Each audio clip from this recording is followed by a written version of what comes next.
고요한 밤 혹은 분주한 아침, 잠시 숨을 고르며 스스로에게 물어본 적 있으신가요? 나는 어디에서 와서 왜 살아가며 결국 어디로 가는 것일까? 이것은 인류가 존재한 이래로 끊임없이 던져온 가장 근원적인 질문입니다. 오늘 우리는 이 깊은 물음의 해답을 찾아 성경의 지혜 속으로 여행을 떠나고자 합니다. 이 귀한 지혜의 말씀이 더 많은 분들에게 닿아 그들의 삶에도 위로와 빛이 될 수 있도록 잠시 시간을 내어 구독과 좋아요를 눌러주신다면 그것 또한 하나님의 은혜를 나누는 귀한 사역이 될 것입니다. 여러분의 삶에 평안이 가득하기를 기도하며 이제 오늘의 이야기를 시작하겠습니다. 우리 인생에는 세 가지 본질적인 질문이 있습니다. 첫째, 나는 어디서 왔는가? 이것은 우리의 기원에 대한 물음입니다. 둘째, 나는 왜 사는가? 이것은 우리 삶의 목적과 존재 이유에 대한 질문입니다. 그리고 마지막 셋째, 죽음 이후 나는 어디로 가는가? 이것은 우리의 종착지, 즉 내세에 관한 질문입니다. 첫 번째 질문, 나는 어디서 왔는가? 에 대해 많은 사람들은 우연이라고 답합니다. 거대한 우주의 시간 속에서 어쩌다 보니 태어난 존재라고 생각하는 것이죠. 어떤 이들은 더 나아가 나는 부모님의 실수로 태어났어라며 자신의 존재를 원치 않은 결과물로 여기기도 합니다. 혹은 과학의 이름으로 인간은 그저 오랜 진화의 산물일 뿐이라고 말하기도 합니다. 하지만 이러한 대답들 속에서 우리는 종종 삶이 무의미하다는 공허함에 빠지곤 합니다. 그저 태어나서 살다가 흔적도 없이 사라지는 존재라면 이 모든 과정이 무슨 의미가 있겠습니까? 그러나 성경은 우리에게 전혀 다른 대답을 들려줍니다. 바로 창조주 하나님께서 분명한 목적을 가지고 우리 각자를 이 세상에 보내셨다는 것입니다. 우리는 우연의 산물이나 실수가 아니라 하나님의 놀라운 계획 속에서 태어난 존귀한 존재입니다. 두 번째 질문, 왜 사는가? 는 더욱 우리를 고뇌하게 만듭니다. 특히 오늘날 한국 사회처럼 치열한 경쟁 속에서는 그저 살아남기 위해, 먹고 살기 위해 산다고 말하는 이들이 많습니다. 하루하루를 버텨내는 것이 삶의 전부가 되어버린 것이죠. 하지만 성경은 우리 삶의 목적이 하나님의 영광을 위한 것이라고 선언합니다. 우리의 삶이 단순히 생존을 넘어선 더 크고 숭고한 의미를 가질 수 있음을 보여주는 것입니다. 마지막으로 세 번째 질문, 죽으면 어디로 가는가? 에 대한 생각은 더욱 다양합니다. 죽음으로 모든 것이 끝난다고 믿는 사람, 죽으면 홀령이 되어 세상을 떠돈다고 생각하는 사람, 혹은 막여이 지옥이라는 두려운 곳으로 갈 것이라 생각하는 사람도 있습니다. 반면 죽음 이후에는 더 좋은 영원한 천국이 기다리고 있다고 믿는 사람들도 있습니다. 이처럼 사람들의 생각은 저마다 다릅니다.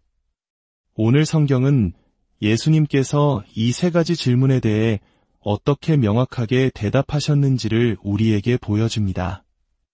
세상을 떠나실 때가 가까워졌을 때 예수님은 제자들에게 이렇게 말씀하셨습니다.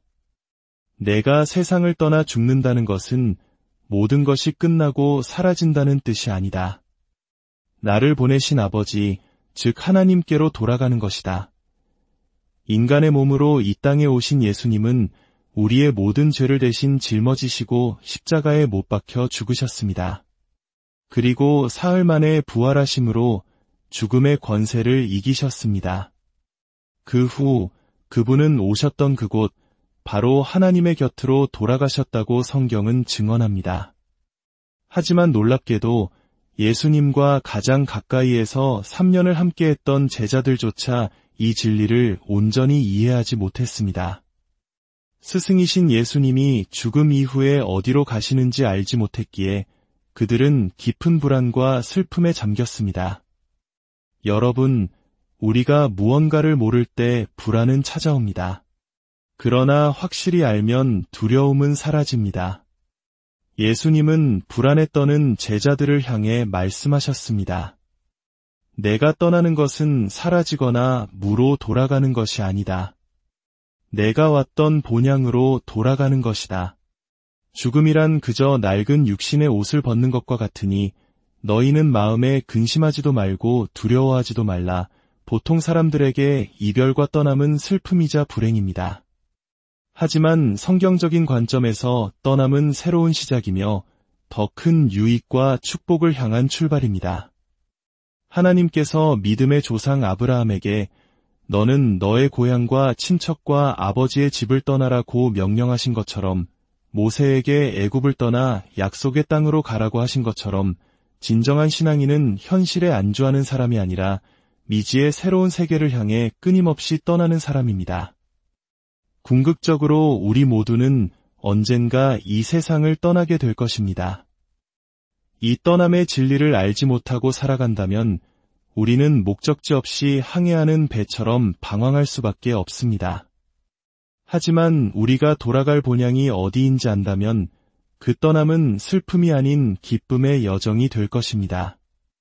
여행의 목적지를 알면 그 과정이 즐거운 것처럼 인생의 마지막 목적지를 아는 사람은 미래를 두려워하지 않고 오히려 소망 가운데 살아갈 수 있습니다.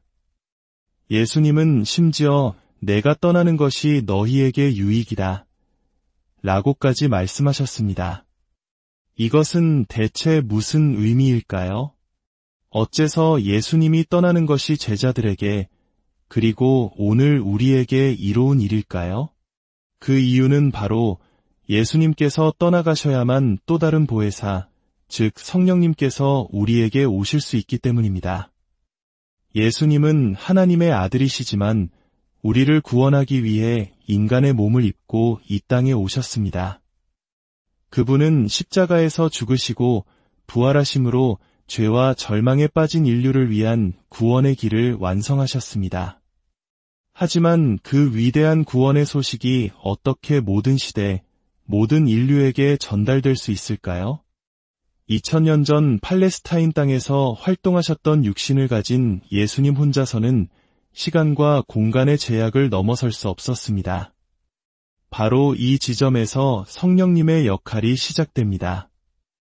예수님께서 완성하신 구원의 복음을 시대와 문화, 언어와 민족을 초월하여 모든 사람의 마음에 심어주시는 분이 바로 성령님이십니다.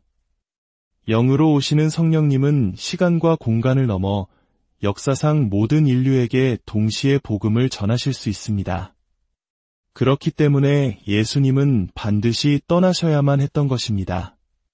그분은 내가 가야만, 그분 곧 성령님을 너희에게 보낼 수 있다고 약속하셨습니다. 성령님이 오셔야만 우리는 비로소 하나님의 음성을 들을 수 있게 되는 것입니다. 할렐루야!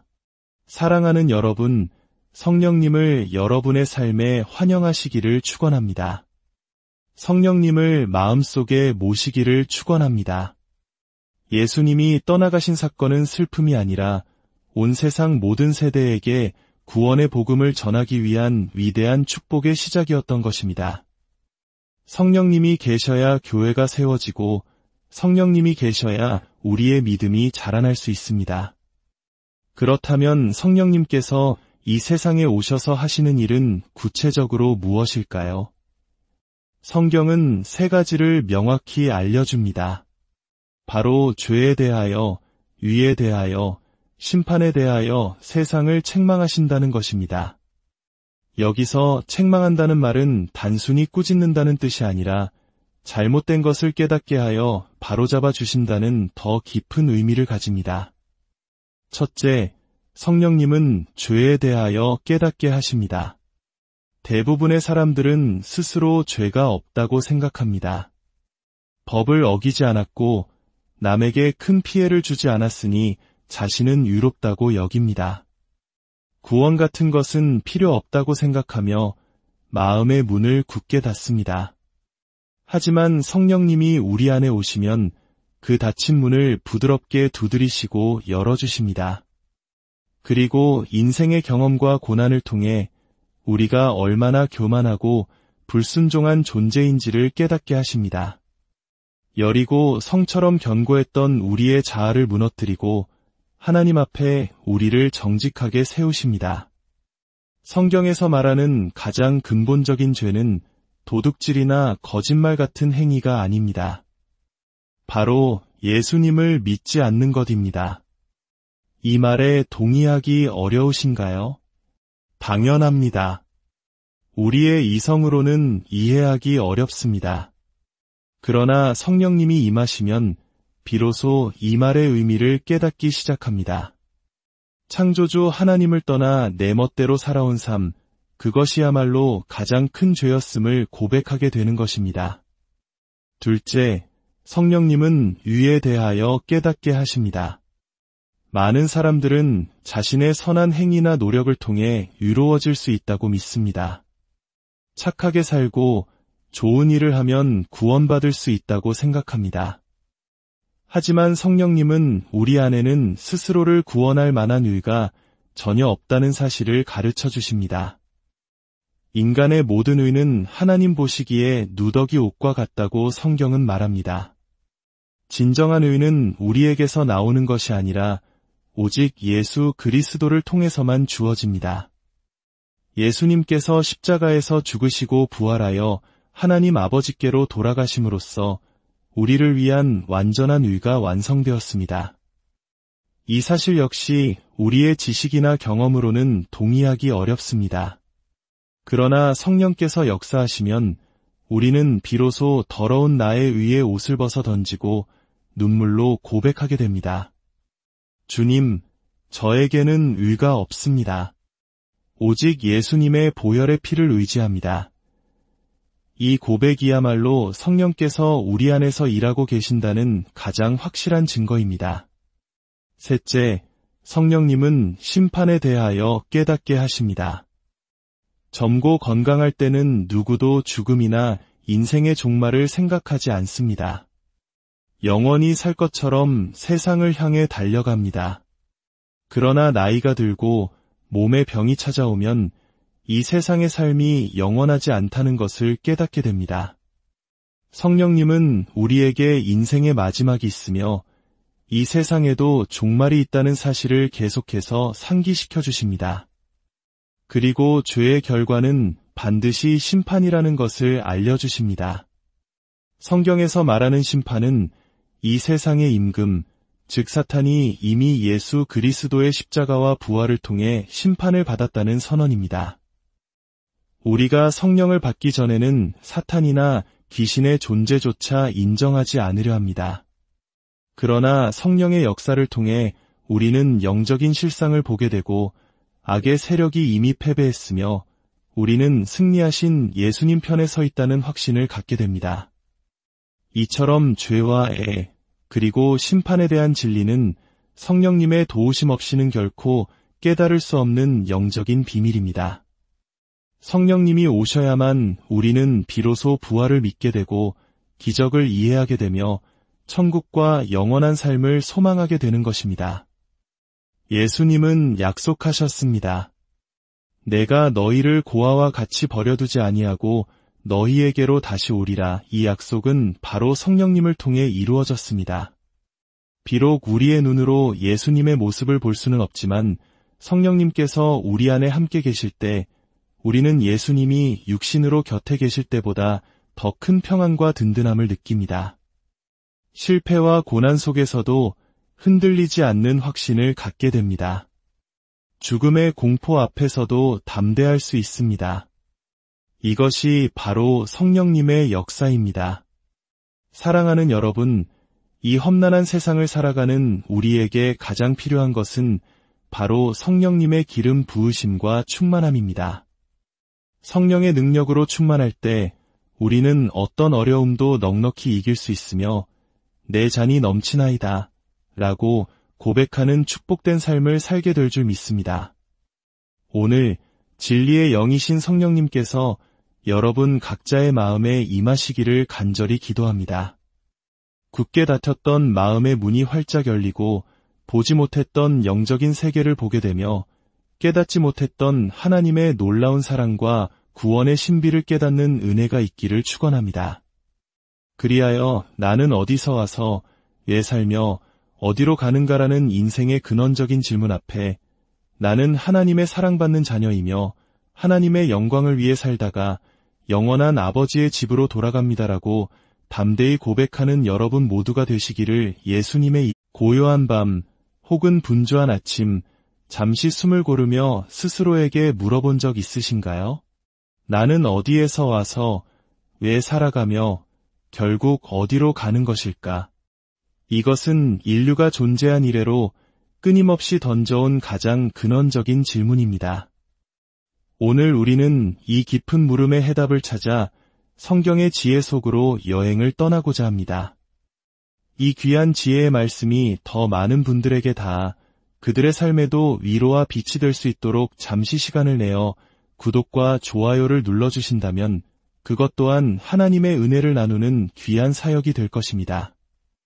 여러분의 삶에 평안이 가득하기를 기도하며 이제 오늘의 이야기를 시작하겠습니다. 우리 인생에는 세 가지 본질적인 질문이 있습니다.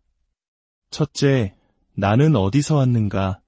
이것은 우리의 기원에 대한 물음입니다. 둘째, 나는 왜 사는가? 이것은 우리 삶의 목적과 존재 이유에 대한 질문입니다. 그리고 마지막 셋째, 죽음 이후 나는 어디로 가는가? 이것은 우리의 종착지, 즉 내세에 관한 질문입니다. 첫 번째 질문, 나는 어디서 왔는가?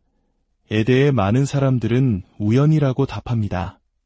거대한 우주의 시간 속에서 어쩌다 보니 태어난 존재라고 생각하는 것이죠.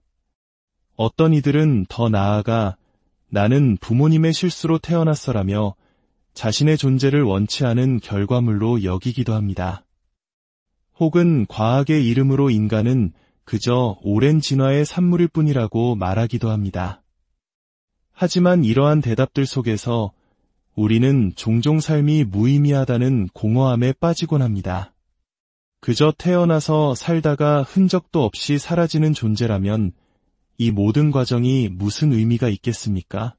그러나 성경은 우리에게 전혀 다른 대답을 들려줍니다. 바로 창조주 하나님께서 분명한 목적을 가지고 우리 각자를 이 세상에 보내셨다는 것입니다. 우리는 우연의 산물이나 실수가 아니라 하나님의 놀라운 계획 속에서 태어난 존귀한 존재입니다. 두 번째 질문, 왜 사는가? 는 더욱 우리를 고뇌하게 만듭니다. 특히 오늘날 한국 사회처럼 치열한 경쟁 속에서는 그저 살아남기 위해 먹고 살기 위해 산다고 말하는 이들이 많습니다. 하루하루를 버텨내는 것이 삶의 전부가 되어버린 것이죠. 하지만 성경은 우리 삶의 목적이 하나님의 영광을 위한 것이라고 선언합니다. 우리의 삶이 단순히 생존을 넘어선 더 크고 숭고한 의미를 가질 수 있음을 보여주는 것입니다. 마지막으로 세 번째 질문, 죽으면 어디로 가는가? 에 대한 생각은 더욱 다양합니다. 죽음으로 모든 것이 끝난다고 믿는 사람, 죽으면 홀령이 되어 세상을 떠돈다고 생각하는 사람, 혹은 막여이 지옥이라는 두려운 곳으로 갈 것이라 생각하는 사람도 있습니다. 반면 죽음 이후에는 더 좋은 영원한 천국이 기다리고 있다고 믿는 사람들도 있습니다. 이처럼 사람들의 생각은 저마다 다릅니다. 오늘 성경은 예수님께서 이 세 가지 질문에 대해 어떻게 명확하게 대답하셨는지를 우리에게 보여줍니다. 세상을 떠나실 때가 가까워졌을 때 예수님은 제자들에게 이렇게 말씀하셨습니다. 내가 세상을 떠나 죽는다는 것은 모든 것이 끝나고 사라진다는 뜻이 아니다. 나를 보내신 아버지, 즉 하나님께로 돌아가는 것이다. 인간의 몸으로 이 땅에 오신 예수님은 우리의 모든 죄를 대신 짊어지시고 십자가에 못 박혀 죽으셨습니다. 그리고 사흘 만에 부활하심으로 죽음의 권세를 이기셨습니다. 그 후 그분은 오셨던 그곳, 바로 하나님의 곁으로 돌아가셨다고 성경은 증언합니다. 하지만 놀랍게도 예수님과 가장 가까이에서 3년을 함께했던 제자들조차 이 진리를 온전히 이해하지 못했습니다. 스승이신 예수님이 죽음 이후에 어디로 가시는지 알지 못했기에 그들은 깊은 불안과 슬픔에 잠겼습니다. 여러분, 우리가 무언가를 모를 때 불안은 찾아옵니다. 그러나 확실히 알면 두려움은 사라집니다. 예수님은 불안에 떠는 제자들을 향해 말씀하셨습니다. 내가 떠나는 것은 사라지거나 무로 돌아가는 것이 아니다. 내가 왔던 본향으로 돌아가는 것이다. 죽음이란 그저 낡은 육신의 옷을 벗는 것과 같으니 너희는 마음에 근심하지도 말고 두려워하지도 말라. 보통 사람들에게 이별과 떠남은 슬픔이자 불행입니다. 하지만 성경적인 관점에서 떠남은 새로운 시작이며 더 큰 유익과 축복을 향한 출발입니다. 하나님께서 믿음의 조상 아브라함에게 너는 너의 고향과 친척과 아버지의 집을 떠나라고 명령하신 것처럼 모세에게 애굽을 떠나 약속의 땅으로 가라고 하신 것처럼 진정한 신앙인은 현실에 안주하는 사람이 아니라 미지의 새로운 세계를 향해 끊임없이 떠나는 사람입니다. 궁극적으로 우리 모두는 언젠가 이 세상을 떠나게 될 것입니다. 이 떠남의 진리를 알지 못하고 살아간다면 우리는 목적지 없이 항해하는 배처럼 방황할 수밖에 없습니다. 하지만 우리가 돌아갈 본향이 어디인지 안다면 그 떠남은 슬픔이 아닌 기쁨의 여정이 될 것입니다. 여행의 목적지를 알면 그 과정이 즐거운 것처럼 인생의 마지막 목적지를 아는 사람은 미래를 두려워하지 않고 오히려 소망 가운데 살아갈 수 있습니다. 예수님은 심지어 내가 떠나는 것이 너희에게 유익이다 라고까지 말씀하셨습니다. 이것은 대체 무슨 의미일까요? 어째서 예수님이 떠나는 것이 제자들에게 그리고 오늘 우리에게 이로운 일일까요? 그 이유는 바로 예수님께서 떠나가셔야만 또 다른 보혜사, 즉 성령님께서 우리에게 오실 수 있기 때문입니다. 예수님은 하나님의 아들이시지만 우리를 구원하기 위해 인간의 몸을 입고 이 땅에 오셨습니다. 그분은 십자가에서 죽으시고 부활하심으로 죄와 절망에 빠진 인류를 위한 구원의 길을 완성하셨습니다. 하지만 그 위대한 구원의 소식이 어떻게 모든 시대, 모든 인류에게 전달될 수 있을까요? 2000년 전 팔레스타인 땅에서 활동하셨던 육신을 가진 예수님 혼자서는 시간과 공간의 제약을 넘어설 수 없었습니다. 바로 이 지점에서 성령님의 역할이 시작됩니다. 예수님께서 완성하신 구원의 복음을 시대와 문화, 언어와 민족을 초월하여 모든 사람의 마음에 심어주시는 분이 바로 성령님이십니다. 영으로 오시는 성령님은 시간과 공간을 넘어 역사상 모든 인류에게 동시에 복음을 전하실 수 있습니다. 그렇기 때문에 예수님은 반드시 떠나셔야만 했던 것입니다. 그분은 내가 가야만 그분 곧 성령님을 너희에게 보낼 수 있다고 약속하셨습니다. 성령님이 오셔야만 우리는 비로소 하나님의 음성을 들을 수 있게 되는 것입니다. 할렐루야! 사랑하는 여러분, 성령님을 여러분의 삶에 환영하시기를 축원합니다. 성령님을 마음속에 모시기를 축원합니다. 예수님이 떠나가신 사건은 슬픔이 아니라 온 세상 모든 세대에게 구원의 복음을 전하기 위한 위대한 축복의 시작이었던 것입니다. 성령님이 계셔야 교회가 세워지고 성령님이 계셔야 우리의 믿음이 자라날 수 있습니다. 그렇다면 성령님께서 이 세상에 오셔서 하시는 일은 구체적으로 무엇일까요? 성경은 세 가지를 명확히 알려줍니다. 바로 죄에 대하여, 의에 대하여, 심판에 대하여 세상을 책망하신다는 것입니다. 여기서 책망한다는 말은 단순히 꾸짖는다는 뜻이 아니라 잘못된 것을 깨닫게 하여 바로잡아 주신다는 더 깊은 의미를 가집니다. 첫째, 성령님은 죄에 대하여 깨닫게 하십니다. 대부분의 사람들은 스스로 죄가 없다고 생각합니다. 법을 어기지 않았고 남에게 큰 피해를 주지 않았으니 자신은 의롭다고 여깁니다. 구원 같은 것은 필요 없다고 생각하며 마음의 문을 굳게 닫습니다. 하지만 성령님이 우리 안에 오시면 그 닫힌 문을 부드럽게 두드리시고 열어주십니다. 그리고 인생의 경험과 고난을 통해 우리가 얼마나 교만하고 불순종한 존재인지를 깨닫게 하십니다. 여리고 성처럼 견고했던 우리의 자아를 무너뜨리고 하나님 앞에 우리를 정직하게 세우십니다. 성경에서 말하는 가장 근본적인 죄는 도둑질이나 거짓말 같은 행위가 아닙니다. 바로 예수님을 믿지 않는 것입니다. 이 말에 동의하기 어려우신가요? 당연합니다. 우리의 이성으로는 이해하기 어렵습니다. 그러나 성령님이 임하시면 비로소 이 말의 의미를 깨닫기 시작합니다. 창조주 하나님을 떠나 내 멋대로 살아온 삶, 그것이야말로 가장 큰 죄였음을 고백하게 되는 것입니다.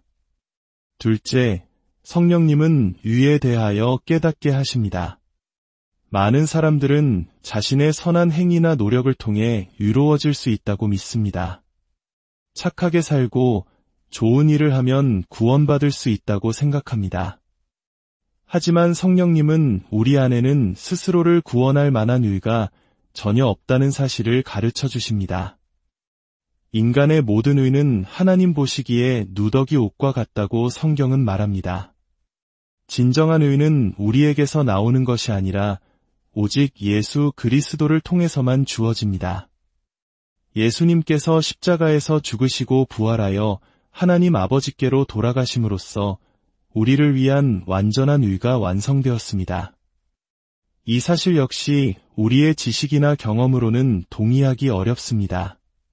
그러나 성령께서 역사하시면 우리는 비로소 더러운 나의 의의 옷을 벗어 던지고 눈물로 고백하게 됩니다. 주님, 저에게는 의가 없습니다. 오직 예수님의 보혈의 피를 의지합니다. 이 고백이야말로 성령께서 우리 안에서 일하고 계신다는 가장 확실한 증거입니다. 셋째, 성령님은 심판에 대하여 깨닫게 하십니다. 젊고 건강할 때는 누구도 죽음이나 인생의 종말을 생각하지 않습니다. 영원히 살 것처럼 세상을 향해 달려갑니다. 그러나 나이가 들고 몸에 병이 찾아오면 이 세상의 삶이 영원하지 않다는 것을 깨닫게 됩니다. 성령님은 우리에게 인생의 마지막이 있으며 이 세상에도 종말이 있다는 사실을 계속해서 상기시켜 주십니다. 그리고 죄의 결과는 반드시 심판이라는 것을 알려주십니다. 성경에서 말하는 심판은 이 세상의 임금, 즉 사탄이 이미 예수 그리스도의 십자가와 부활을 통해 심판을 받았다는 선언입니다. 우리가 성령을 받기 전에는 사탄이나 귀신의 존재조차 인정하지 않으려 합니다. 그러나 성령의 역사를 통해 우리는 영적인 실상을 보게 되고 악의 세력이 이미 패배했으며 우리는 승리하신 예수님 편에 서 있다는 확신을 갖게 됩니다. 이처럼 죄와 애, 그리고 심판에 대한 진리는 성령님의 도우심 없이는 결코 깨달을 수 없는 영적인 비밀입니다. 성령님이 오셔야만 우리는 비로소 부활을 믿게 되고 기적을 이해하게 되며 천국과 영원한 삶을 소망하게 되는 것입니다.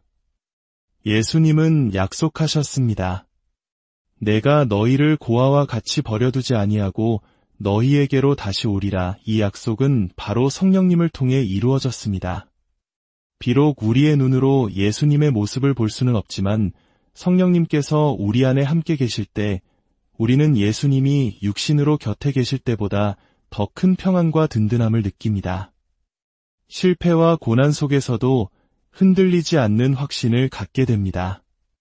죽음의 공포 앞에서도 담대할 수 있습니다. 이것이 바로 성령님의 역사입니다. 사랑하는 여러분, 이 험난한 세상을 살아가는 우리에게 가장 필요한 것은 바로 성령님의 기름 부으심과 충만함입니다. 성령의 능력으로 충만할 때 우리는 어떤 어려움도 넉넉히 이길 수 있으며 내 잔이 넘치나이다 라고 고백하는 축복된 삶을 살게 될 줄 믿습니다. 오늘 진리의 영이신 성령님께서 여러분 각자의 마음에 임하시기를 간절히 기도합니다. 굳게 닫혔던 마음의 문이 활짝 열리고 보지 못했던 영적인 세계를 보게 되며 깨닫지 못했던 하나님의 놀라운 사랑과 구원의 신비를 깨닫는 은혜가 있기를 축원합니다. 그리하여 나는 어디서 와서 왜 살며 어디로 가는가라는 인생의 근원적인 질문 앞에 나는 하나님의 사랑받는 자녀이며 하나님의 영광을 위해 살다가 영원한 아버지의 집으로 돌아갑니다라고 담대히 고백하는 여러분 모두가 되시기를 예수님의 고요한 밤 혹은 분주한 아침 잠시 숨을 고르며 스스로에게 물어본 적 있으신가요? 나는 어디에서 와서 왜 살아가며 결국 어디로 가는 것일까? 이것은 인류가 존재한 이래로 끊임없이 던져온 가장 근원적인 질문입니다. 오늘 우리는 이 깊은 물음의 해답을 찾아 성경의 지혜 속으로 여행을 떠나고자 합니다. 이 귀한 지혜의 말씀이 더 많은 분들에게 닿아 그들의 삶에도 위로와 빛이 될 수 있도록 잠시 시간을 내어 구독과 좋아요를 눌러주신다면 그것 또한 하나님의 은혜를 나누는 귀한 사역이 될 것입니다. 여러분의 삶에 평안이 가득하기를 기도하며 이제 오늘의 이야기를 시작하겠습니다. 우리 인생에는 세 가지 본질적인 질문이 있습니다. 첫째, 나는 어디서 왔는가? 이것은 우리의 기원에 대한 물음입니다. 둘째, 나는 왜 사는가? 이것은 우리 삶의 목적과 존재 이유에 대한 질문입니다. 그리고 마지막 셋째, 죽음 이후 나는 어디로 가는가? 이것은 우리의 종착지, 즉 내세에 관한 질문입니다. 첫 번째 질문, 나는 어디서 왔는가? 에 대해 많은 사람들은 우연이라고 답합니다. 거대한 우주의 시간 속에서 어쩌다 보니 태어난 존재라고 생각하는 것이죠. 어떤 이들은 더 나아가 나는 부모님의 실수로 태어났어라며 자신의 존재를 원치 않은 결과물로 여기기도 합니다. 혹은 과학의 이름으로 인간은 그저 오랜 진화의 산물일 뿐이라고 말하기도 합니다. 하지만 이러한 대답들 속에서 우리는 종종 삶이 무의미하다는 공허함에 빠지곤 합니다. 그저 태어나서 살다가 흔적도 없이 사라지는 존재라면 이 모든 과정이 무슨 의미가 있겠습니까? 그러나 성경은 우리에게 전혀 다른 대답을 들려줍니다. 바로 창조주 하나님께서 분명한 목적을 가지고 우리 각자를 이 세상에 보내셨다는 것입니다. 우리는 우연의 산물이나 실수가 아니라 하나님의 놀라운 계획 속에서 태어난 존귀한 존재입니다. 두 번째 질문, 왜 사는가? 는 더욱 우리를 고뇌하게 만듭니다. 특히 오늘날 한국 사회처럼 치열한 경쟁 속에서는 그저 살아남기 위해 먹고 살기 위해 산다고 말하는 이들이 많습니다. 하루하루를 버텨내는 것이 삶의 전부가 되어버린 것이죠. 하지만 성경은 우리 삶의 목적이 하나님의 영광을 위한 것이라고 선언합니다. 우리의 삶이 단순히 생존을 넘어선 더 크고 숭고한 의미를 가질 수 있음을 보여주는 것입니다. 마지막으로 세 번째 질문, 죽으면 어디로 가는가? 에 대한 생각은 더욱 다양합니다. 죽음으로 모든 것이 끝난다고 믿는 사람, 죽으면 홀령이 되어 세상을 떠돈다고 생각하는 사람, 혹은 막여의 지옥이라는 두려운 곳으로 갈 것이라 생각하는 사람도 있습니다. 반면 죽음 이후에는 더 좋은 영원한 천국이 기다리고 있다고 믿는 사람들도 있습니다. 이처럼 사람들의 생각은 저마다 다릅니다. 오늘 성경은 예수님께서 이 세 가지 질문에 대해 어떻게 명확하게 대답하셨는지를 우리에게 보여줍니다. 세상을 떠나실 때가 가까워졌을 때 예수님은 제자들에게 이렇게 말씀하셨습니다. 내가 세상을 떠나 죽는다는 것은 모든 것이 끝나고 사라진다는 뜻이 아니다. 나를 보내신 아버지, 즉 하나님께로 돌아가는 것이다. 인간의 몸으로 이 땅에 오신 예수님은 우리의 모든 죄를 대신 짊어지시고 십자가에 못 박혀 죽으셨습니다. 그리고 사흘 만에 부활하심으로 죽음의 권세를 이기셨습니다. 그 후 그분은 오셨던 그곳, 바로 하나님의 곁으로 돌아가셨다고 성경은 증언합니다. 하지만 놀랍게도 예수님과 가장 가까이에서 3년을 함께했던 제자들조차 이 진리를 온전히 이해하지 못했습니다.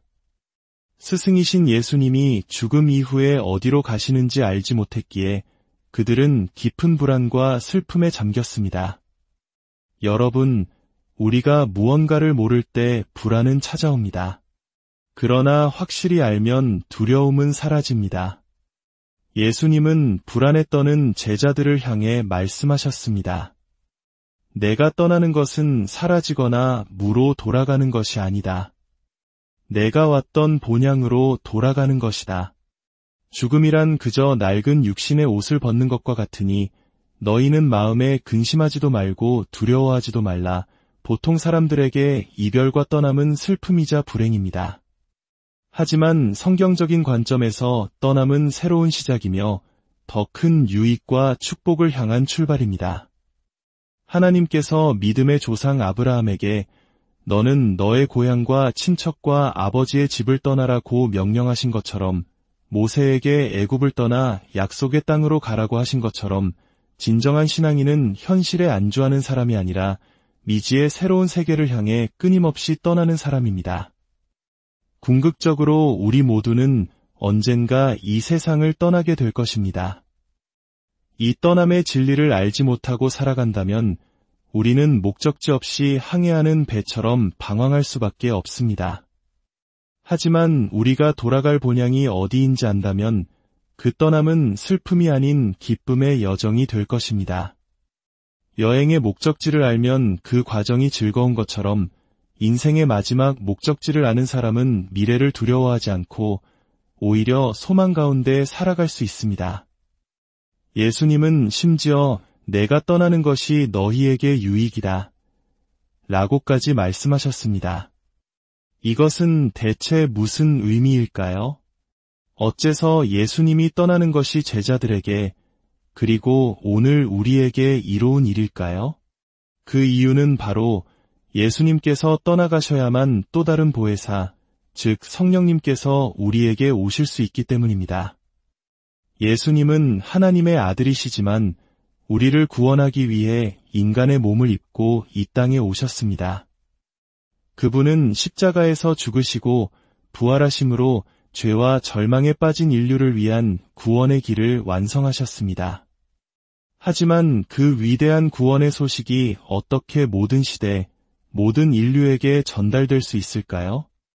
2000년 전 팔레스타인 땅에서 활동하셨던 육신을 가진 예수님 혼자서는 시간과 공간의 제약을 넘어설 수 없었습니다. 바로 이 지점에서 성령님의 역할이 시작됩니다. 예수님께서 완성하신 구원의 복음을 시대와 문화, 언어와 민족을 초월하여 모든 사람의 마음에 심어주시는 분이 바로 성령님이십니다. 영으로 오시는 성령님은 시간과 공간을 넘어 역사상 모든 인류에게 동시에 복음을 전하실 수 있습니다. 그렇기 때문에 예수님은 반드시 떠나셔야만 했던 것입니다. 그분은 내가 가야만, 그분 곧 성령님을 너희에게 보낼 수 있다고 약속하셨습니다. 성령님이 오셔야만 우리는 비로소 하나님의 음성을 들을 수 있게 되는 것입니다. 할렐루야! 사랑하는 여러분, 성령님을 여러분의 삶에 환영하시기를 축원합니다. 성령님을 마음속에 모시기를 축원합니다.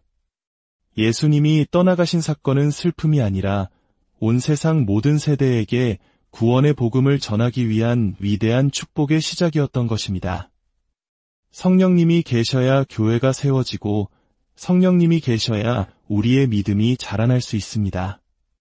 그렇다면 성령님께서 이 세상에 오셔서 하시는 일은 구체적으로 무엇일까요? 성경은 세 가지를 명확히 알려줍니다. 바로 죄에 대하여, 의에 대하여, 심판에 대하여 세상을 책망하신다는 것입니다. 여기서 책망한다는 말은 단순히 꾸짖는다는 뜻이 아니라 잘못된 것을 깨닫게 하여 바로잡아 주신다는 더 깊은 의미를 가집니다. 첫째, 성령님은 죄에 대하여 깨닫게 하십니다. 대부분의 사람들은 스스로 죄가 없다고 생각합니다. 법을 어기지 않았고 남에게 큰 피해를 주지 않았으니 자신은 유롭다고 여깁니다. 구원 같은 것은 필요 없다고 생각하며 마음의 문을 굳게 닫습니다. 하지만 성령님이 우리 안에 오시면 그 닫힌 문을 부드럽게 두드리시고 열어주십니다. 그리고 인생의 경험과 고난을 통해 우리가 얼마나 교만하고 불순종한 존재인지를 깨닫게 하십니다. 여리고 성처럼 견고했던 우리의 자아를 무너뜨리고 하나님 앞에 우리를 정직하게 세우십니다. 성경에서 말하는 가장 근본적인 죄는 도둑질이나 거짓말 같은 행위가 아닙니다. 바로 예수님을 믿지 않는 것입니다. 이 말에 동의하기 어려우신가요? 당연합니다. 우리의 이성으로는 이해하기 어렵습니다. 그러나 성령님이 임하시면 비로소 이 말의 의미를 깨닫기 시작합니다. 창조주 하나님을 떠나 내 멋대로 살아온 삶, 그것이야말로 가장 큰 죄였음을 고백하게 되는 것입니다. 둘째, 성령님은 의에 대하여 깨닫게 하십니다. 많은 사람들은 자신의 선한 행위나 노력을 통해 의로워질 수 있다고 믿습니다. 착하게 살고 좋은 일을 하면 구원받을 수 있다고 생각합니다. 하지만 성령님은 우리 안에는 스스로를 구원할 만한 의가 전혀 없다는 사실을 가르쳐 주십니다. 인간의 모든 의는 하나님 보시기에 누더기 옷과 같다고 성경은 말합니다. 진정한 의는 우리에게서 나오는 것이 아니라 오직 예수 그리스도를 통해서만 주어집니다. 예수님께서 십자가에서 죽으시고 부활하여 하나님 아버지께로 돌아가심으로써 우리를 위한 완전한 의가 완성되었습니다. 이 사실 역시 우리의 지식이나 경험으로는 동의하기 어렵습니다. 그러나 성령께서 역사하시면 우리는 비로소 더러운 나의 의의 옷을 벗어 던지고 눈물로 고백하게 됩니다. 주님, 저에게는 의가 없습니다. 오직 예수님의 보혈의 피를 의지합니다. 이 고백이야말로 성령께서 우리 안에서 일하고 계신다는 가장 확실한 증거입니다. 셋째, 성령님은 심판에 대하여 깨닫게 하십니다. 젊고 건강할 때는 누구도 죽음이나 인생의 종말을 생각하지 않습니다. 영원히 살 것처럼 세상을 향해 달려갑니다. 그러나 나이가 들고 몸에 병이 찾아오면 이 세상의 삶이 영원하지 않다는 것을 깨닫게 됩니다. 성령님은 우리에게 인생의 마지막이 있으며 이 세상에도 종말이 있다는 사실을 계속해서 상기시켜 주십니다. 그리고 죄의 결과는 반드시 심판이라는 것을 알려주십니다. 성경에서 말하는 심판은 이 세상의 임금, 즉 사탄이 이미 예수 그리스도의 십자가와 부활을 통해 심판을 받았다는 선언입니다. 우리가 성령을 받기 전에는 사탄이나 귀신의 존재조차 인정하지 않으려 합니다. 그러나 성령의 역사를 통해 우리는 영적인 실상을 보게 되고 악의 세력이 이미 패배했으며 우리는 승리하신 예수님 편에 서 있다는 확신을 갖게 됩니다. 이처럼 죄와 애, 그리고 심판에 대한 진리는 성령님의 도우심 없이는 결코 깨달을 수 없는 영적인 비밀입니다. 성령님이 오셔야만 우리는 비로소 부활을 믿게 되고 기적을 이해하게 되며 천국과 영원한 삶을 소망하게 되는 것입니다. 예수님은 약속하셨습니다. 내가 너희를 고아와 같이 버려두지 아니하고 너희에게로 다시 오리라. 이 약속은 바로 성령님을 통해 이루어졌습니다. 비록 우리의 눈으로 예수님의 모습을 볼 수는 없지만 성령님께서 우리 안에 함께 계실 때 우리는 예수님이 육신으로 곁에 계실 때보다 더 큰 평안과 든든함을 느낍니다. 실패와 고난 속에서도 흔들리지 않는 확신을 갖게 됩니다. 죽음의 공포 앞에서도 담대할 수 있습니다. 이것이 바로 성령님의 역사입니다. 사랑하는 여러분, 이 험난한 세상을 살아가는 우리에게 가장 필요한 것은 바로 성령님의 기름 부으심과 충만함입니다.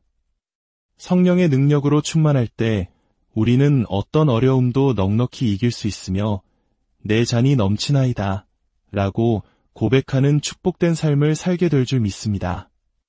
오늘 진리의 영이신 성령님께서 여러분 각자의 마음에 임하시기를 간절히 기도합니다. 굳게 닫혔던 마음의 문이 활짝 열리고 보지 못했던 영적인 세계를 보게 되며 깨닫지 못했던 하나님의 놀라운 사랑과 구원의 신비를 깨닫는 은혜가 있기를 축원합니다. 그리하여 나는 어디서 와서 왜 살며 어디로 가는가라는 인생의 근원적인 질문 앞에 나는 하나님의 사랑받는 자녀이며 하나님의 영광을 위해 살다가 영원한 아버지의 집으로 돌아갑니다라고 담대히 고백하는 여러분 모두가 되시기를 예수님의 고요한 밤 혹은 분주한 아침 잠시 숨을 고르며 스스로에게 물어본 적 있으신가요? 나는 어디에서 와서 왜 살아가며 결국 어디로 가는 것일까? 이것은 인류가 존재한 이래로 끊임없이 던져온 가장 근원적인 질문입니다. 오늘 우리는 이 깊은 물음의 해답을 찾아 성경의 지혜 속으로 여행을 떠나고자 합니다. 이 귀한 지혜의 말씀이 더 많은 분들에게 닿아 그들의 삶에도 위로와 빛이 될 수 있도록 잠시 시간을 내어 구독과 좋아요를 눌러주신다면 그것 또한 하나님의 은혜를 나누는 귀한 사역이 될 것입니다. 여러분의 삶에 평안이 가득하기를 기도하며 이제 오늘의 이야기를 시작하겠습니다. 우리 인생에는 세 가지 본질적인 질문이 있습니다. 첫째, 나는 어디서 왔는가?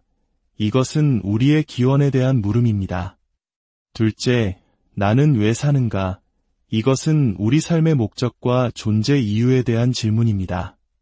그리고 마지막 셋째, 죽음 이후 나는 어디로 가는가? 이것은 우리의 종착지, 즉 내세에 관한 질문입니다. 첫 번째 질문, 나는 어디서 왔는가? 에 대해 많은 사람들은 우연이라고 답합니다. 거대한 우주의 시간 속에서 어쩌다 보니 태어난 존재라고 생각하는 것이죠. 어떤 이들은 더 나아가 나는 부모님의 실수로 태어났어라며 자신의 존재를 원치 않은 결과물로 여기기도 합니다. 혹은 과학의 이름으로 인간은 그저 오랜 진화의 산물일 뿐이라고 말하기도 합니다. 하지만 이러한 대답들 속에서 우리는 종종 삶이 무의미하다는 공허함에 빠지곤 합니다. 그저 태어나서 살다가 흔적도 없이 사라지는 존재라면 이 모든 과정이 무슨 의미가 있겠습니까? 그러나 성경은 우리에게 전혀 다른 대답을 들려줍니다.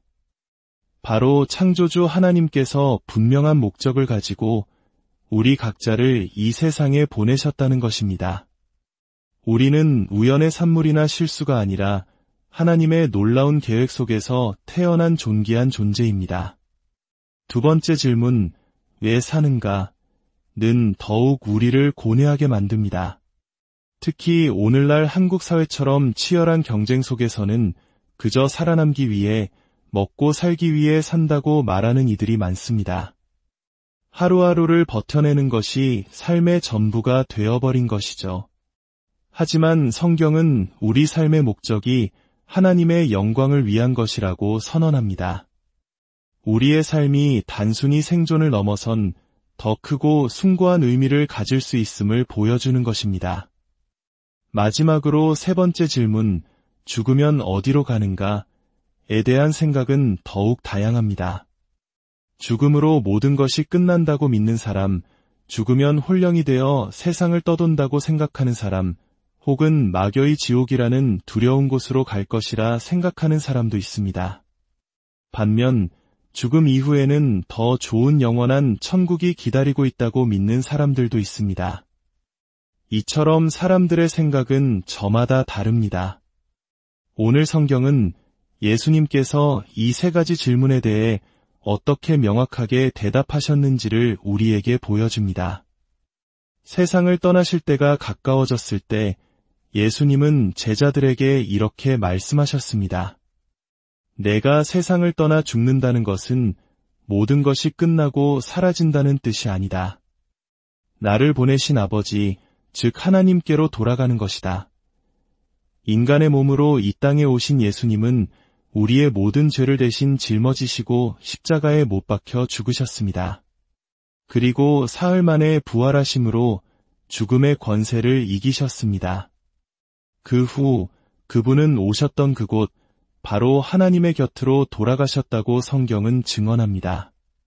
하지만 놀랍게도 예수님과 가장 가까이에서 3년을 함께했던 제자들조차 이 진리를 온전히 이해하지 못했습니다. 스승이신 예수님이 죽음 이후에 어디로 가시는지 알지 못했기에 그들은 깊은 불안과 슬픔에 잠겼습니다. 여러분, 우리가 무언가를 모를 때 불안은 찾아옵니다. 그러나 확실히 알면 두려움은 사라집니다. 예수님은 불안에 떠는 제자들을 향해 말씀하셨습니다. 내가 떠나는 것은 사라지거나 무로 돌아가는 것이 아니다. 내가 왔던 본향으로 돌아가는 것이다. 죽음이란 그저 낡은 육신의 옷을 벗는 것과 같으니 너희는 마음에 근심하지도 말고 두려워하지도 말라. 보통 사람들에게 이별과 떠남은 슬픔이자 불행입니다. 하지만 성경적인 관점에서 떠남은 새로운 시작이며 더 큰 유익과 축복을 향한 출발입니다.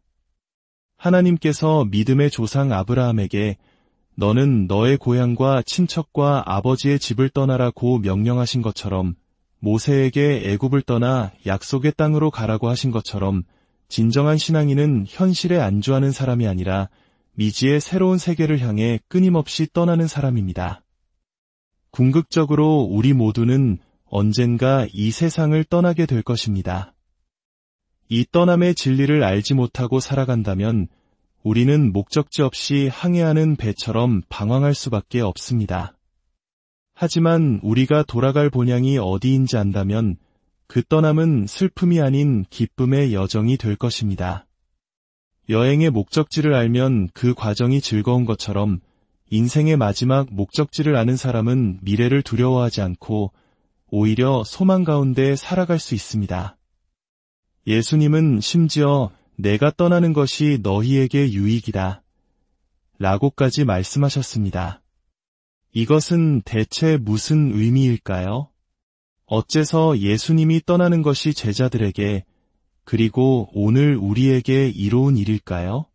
그 이유는 바로 예수님께서 떠나가셔야만 또 다른 보혜사, 즉 성령님께서 우리에게 오실 수 있기 때문입니다. 예수님은 하나님의 아들이시지만 우리를 구원하기 위해 인간의 몸을 입고 이 땅에 오셨습니다.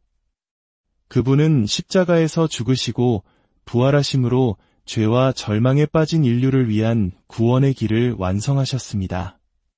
하지만 그 위대한 구원의 소식이 어떻게 모든 시대, 모든 인류에게 전달될 수 있을까요?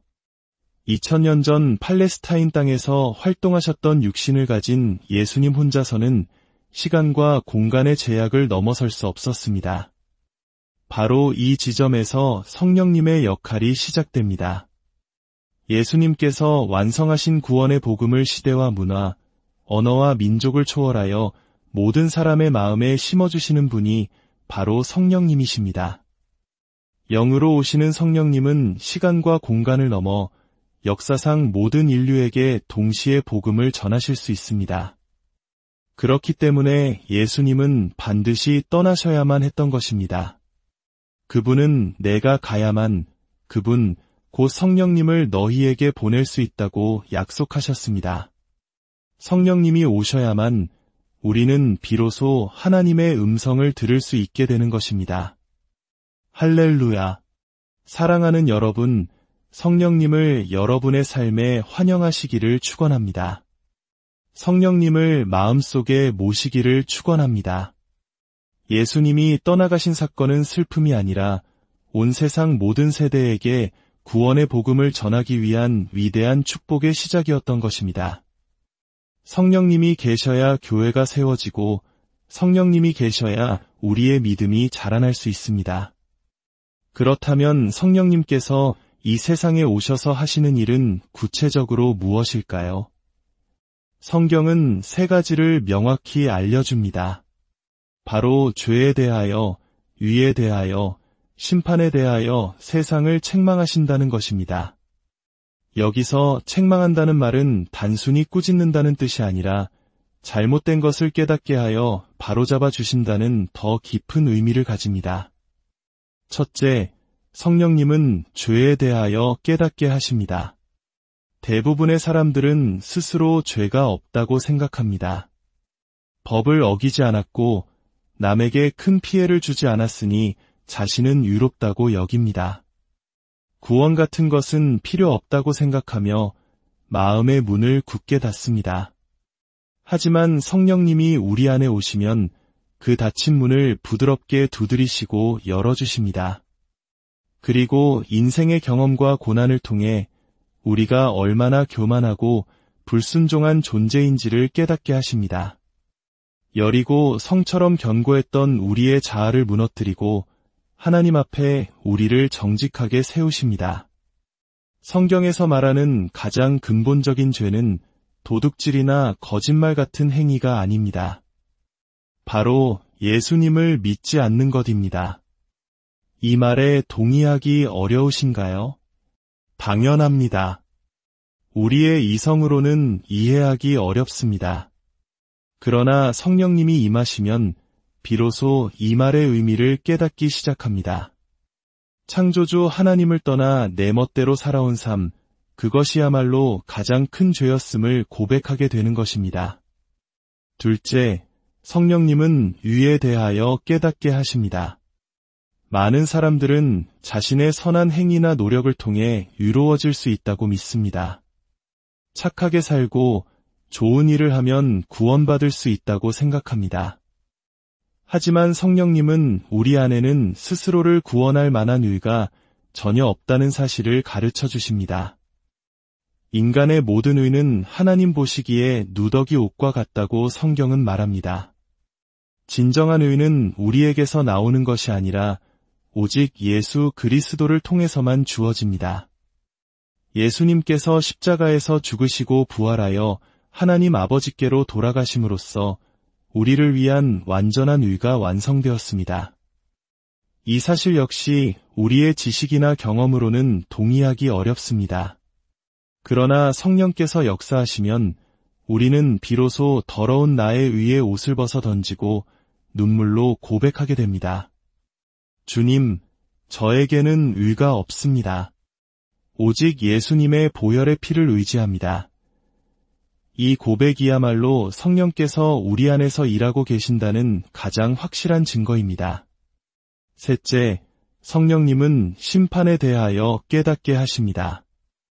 젊고 건강할 때는 누구도 죽음이나 인생의 종말을 생각하지 않습니다. 영원히 살 것처럼 세상을 향해 달려갑니다.